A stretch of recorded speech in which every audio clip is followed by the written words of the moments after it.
Welcome to your piano lesson. If you're here for the first time, I am Gianluca Fronda. If you want to discover interesting facts about me, you can watch an introduction video of the channel. I'm leaving the link in the description below. If you like the content of my channel, don't forget to subscribe. I'm aiming to publish 2 weekly tutorials. Now let's dive into the lesson. And today is finally time to explain and show how to play the first minor arpeggio using white, black, white key. Today I'm going to explain how to play the G minor arpeggio.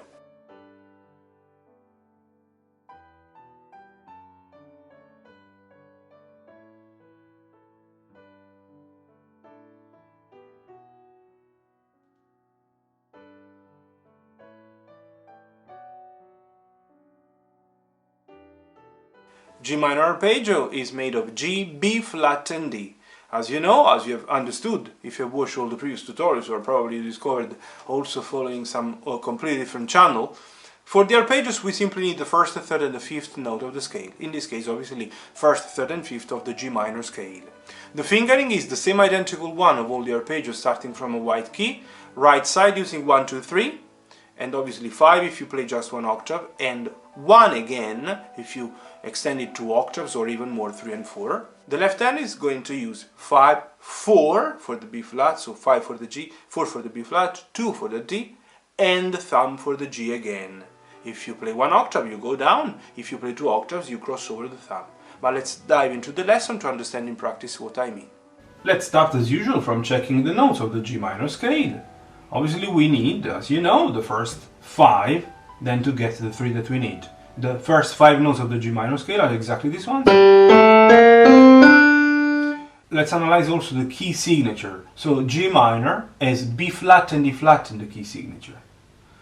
Obviously you can play either the natural minor, the melodic minor, the harmonic minor, but will affect just the last 3 notes. In the natural minor they are these ones, so it would be. After the D you have E flat according to the key signature F and G. In the melodic minor you would have E raised, or one semitone F sharp raised in the ascending, G and then descending back to the key signature. In the harmonic you would have E flat, F sharp and G in both directions, but then the previous notes are the same. And we simply need these ones, the G, the B flat and the B, first, third and fifth note of the scale. But obviously, as I said, we use 1, 2, 3. 1, 2, 3 for the right hand. Let's play indeed now right hand 1 octave. Let's play right hand 2 octaves. You'll play the thumb passage.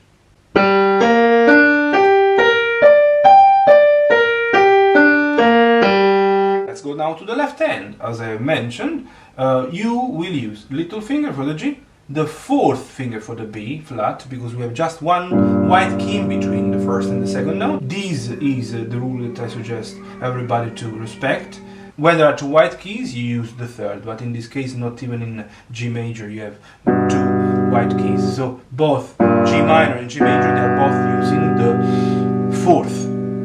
Then the 3rd note, the D, would need the 2nd, and then for the G, use the thumb. 1 octave, left hand.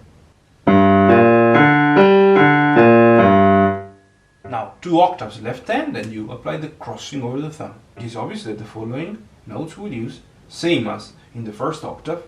D will be played by the 2nd and G by the thumb. Same story here, D by the 2nd, G by the thumb.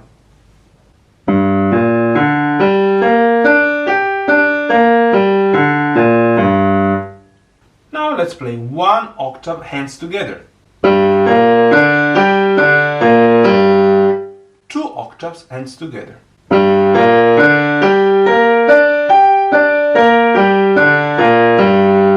As usual, I like to explain which ones are the 3 technical exercises that I suggest everybody to apply to study properly the arpeggios, and also the scales at the end. Let's study first of all the right hand. The first exercise is the one of the pose before the thumb passage. So you pose on the D played by the 3rd, and you prepare the thumb in position ready to play the G.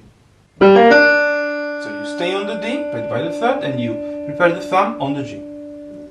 The second exercise would be the one of posing on the G, but preparing then the 2nd on the B flat, ready for the next note, but you don't play it, you do exactly this.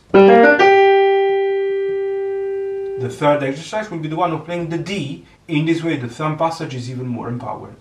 But prepare the third on the D. Maybe slower. Ta, ta, ti, ta, ta. Let's now move to the left hand. With the left hand I'm showing the cross over the thumb that is anyways needed in the right hand when you go down in the descending direction. Now, obviously the left hand will apply the thumb passage in the descending, but in the ascending the crossing over. Exercise number 1 will be the one of pausing on the thumb, preparing the crossing over. The fourth ready on the B flat. Exercise number 2 will be the one of playing the B flat with the fourth and preparing the following finger. In this way. The third one will be the one of playing the D. In this way the crossing over the thumb is empowered. And we can say that in this way you have half arpeggio done, because you have to simply then play the last one. But these are the 3 exercises that I suggest everybody. I really hope you appreciated this tutorial, that you are understanding everything, that you are finally understanding how easy are the arpeggios once you understand which ones are the notes of the scales that we need and which ones are the fingers. Obviously I will keep explaining all the remaining minor arpeggios, and same as I have done with ones using just 3 white keys, I will do the same with all the arpeggios using white, black, white. So they will be all re-explained in just one video to summarize all has been done.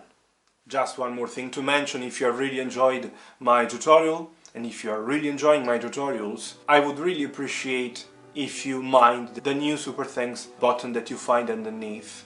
It's very easy to be found. It's either visible or you can find it clicking on the 3 dots.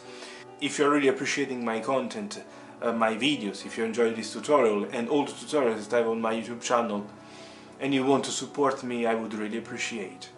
I hope that you understand how much work there is behind every single tutorial, because it's not only about filming or playing. The editing process, it's quite time consuming, and then the upload and the editing of the description and all is behind the video itself, the setting, the YouTube setting, it's quite time consuming. I'm doing with all my heart because I really love what I do.